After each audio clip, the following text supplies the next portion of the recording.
Hi everybody.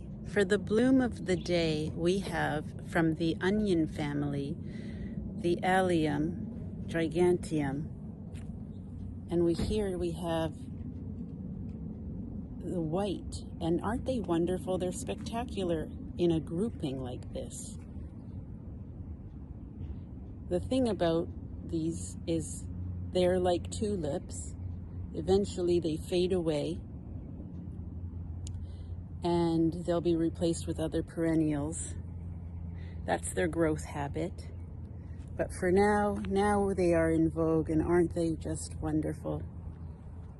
We'll be looking at other alliums along the way, but I happen to think the white ones are really wonderful in a contrast situation with other blues or other purples.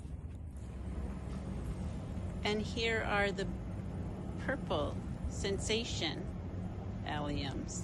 Aren't they terrific in the spring border? Love it.